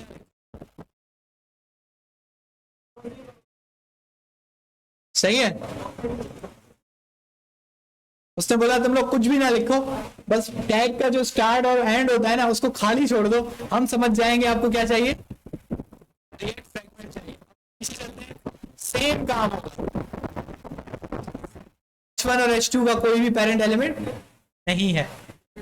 तो ये हाँ उनको पता था, लोग बहुत आलसी हैं, वो लोग रिएक्ट और फ्रैगमेंट को पसंद नहीं करेंगे जब एक डेव वाला तरीका है, तो हर कोई क्या बना रहा होगा, डेव। लेकिन जब उन्होंने ये चीज इंट्रोड्यूस करा दी ना, तो सबने डिफ छोड़ दिया, फिर सब कौन सा क्या इस्तेमाल करते हैं, जहाँ जहाँ डिफ करना चाहिए लोग वहां भी इस्तेमाल नहीं करते, वहां पे भी क्या लगा देते हैं, रिएक्ट फ्रैगमेंट। अब रिएक्ट फ्रैगमेंट जो है ये स्पेशल टैग है जो सिर्फ आपको कौन देता है, रिएक्ट, क्योंकि ये कहां से इंपोर्ट हुआ था। अच्छा मजे की बात देखिए, मैंने रिएक्ट फ्रैगमेंट मिटा दिया लेकिन फिर भी ये डार्क हुआ, मतलब इसको पीछे पता लग रहा है कि मैं क्या इस्तेमाल कर रहा हूँ, ठीक है। तो आई थिंक आज की क्लास में बहुत ज्यादा हो गया, लेकिन इंपॉर्टेंट चीज थी, आपने क्या सीखा, आपने JSX का सिंटैक्स लिखना सीखा। मेन चीज आपने क्या सीखी है आज, JSX लिखना सीखी है। अभी तक आपने एक ही फाइल में काम किया है, वो फाइल कौन सी है, index.js। सारी की सारी रिएक्ट आपने किस में लिखी है, index.js। इसका मतलब ये था कि मैं अगर ये सारी फाइलें मिटा भी देता ना तो फिर भी आपकी क्या चलती, रिएक्ट चलती, क्योंकि आपको बस कौन सी दो फाइलें जरूरी थी, index.html और index.js। और बाकी लाइब्रेरी तो लाजमी है, साइड से ज्यादा लाइब्रेरी के बगैर काम कैसे होगा। ये आप घर जाए, आप एक नया प्रोजेक्ट बनाए, उसके अंदर SRC के अंदर सब डिलीट कर दें, क्या छोड़ें, सिर्फ index.js। index.js में सब मिटा दें, सिर्फ क्या छोड़ें, ये दो शुरू की लाइनें, और ये खुद से लिखने की कोशिश करें। जब तक आप ये खुद से नहीं लिखेंगे ना, क्लियर नहीं होगा कि ये रिएक्ट चला कैसे रहा है। बात समझ आ रही है। तो ये आप पहला जो आपका कंपोनेंट है वो घर जाके जरूर लिखें। इंशाल्लाह कल हम कोशिश करेंगे कि हम लोग एक थोड़ी सी प्रैक्टिस क्लास कर लेंगे जिसमें आप लोग अपना एक रिएक्ट की ऐप स्टार्ट करेंगे और उसके अंदर इस तरीके से 2-3 कंपोनेंट बनाएंगे और यूज करेंगे। अब एक चीज मैंने कहा था कि कंपोनेंट को बार बार यूज किया जा सकता है, याद है? इसी के नीचे हो जाएगा। लेकिन अब एक और चीज करते हैं, बुक मैंने एक दफा लिखा है लेकिन मैंने कहा था कि कंपोनेंट क्या होता है, इसका मतलब अगर मैं ये करूं उसको क्या करना चाहिए? सही है, यही क्वालिटी है किसकी? कंपोनेंट की।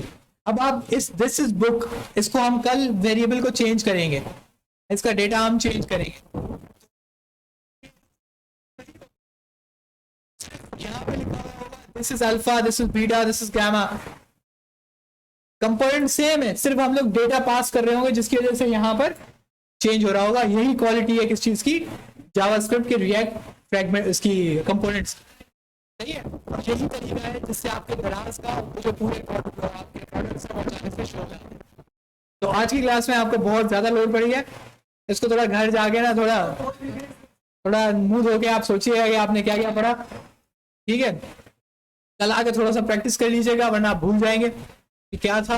और कल हम लोग इंशाल्लाह इसको चेंज करेंगे और ये जो हमने बहुत ज्यादा अपने कंपोनेंट्स लिखे हैं के अंदर डेटा चेंज करेंगे जो कि मेन काम है।